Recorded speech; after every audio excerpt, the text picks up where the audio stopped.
नमस्कार शेतकरी मित्रांनो, स्वागत आहे तुमचे मित्रांनो. आपण बघू शकतो की राज्यातील बऱ्याचशा भागांमध्ये आजही अवकाळी पाऊस त्या ठिकाणी बरसण्याची शक्यता आहे.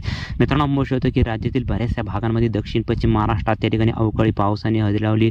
ऐन हिवाळ्यामध्ये राज्यातील बऱ्याचशा भागांमध्ये मुसळधार ते जोरदार पाऊस बरसत आहे. आज देखील राज्यातील अनेक पट्ट्यामध्ये हलका ते मध्यम तर काही ठिकाणी जोरदार पाऊस बरसण्याची शक्यता आहे. मित्रांनो, आपण बघू शकतो की आज सायंकाळी व रात्री उशिरापर्यंत कोणत्या जिल्ह्यामध्ये पडणार आहे मुसळधार ते जोरदार पाऊस.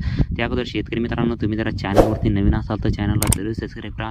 छोटीशी अपडेट आहे मित्रांनो. बघू शकतो की इकडे नांदेड, वाघोला, लातूर या परिसरात ढगाळ हवामानासह तुरळक ठिकाणी पावसाच्या सरी कोसळण्याची शक्यता आहे. छत्रपती संभाजीनगर या परिसरात ढगाळ हवामान राहण्याची शक्यता आहे. पुणे आणि आसपासच्या परिसरात हलका ते मध्यम पाऊस पडण्याची शक्यता आहे. सांगली, सातारा, कोल्हापूर, सोलापूर या पट्ट्यांना आज देखील त्या ठिकाणी हलका ते मध्यम तर काही ठिकाणी जोरदार सरी कोसळण्याची शक्यता आहे.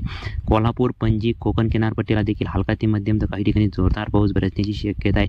इकडे मालेगाव, जळगाव, नाशिक या पट्ट्यांना त्या ठिकाणी बघू शकतो की थंडीचा कडाका या परिसरात वाढण्याची शक्यता आहे. तुरळक भागामध्ये कुठेतरी हलका ते मध्यम पाऊस होण्याची शक्यता आहे.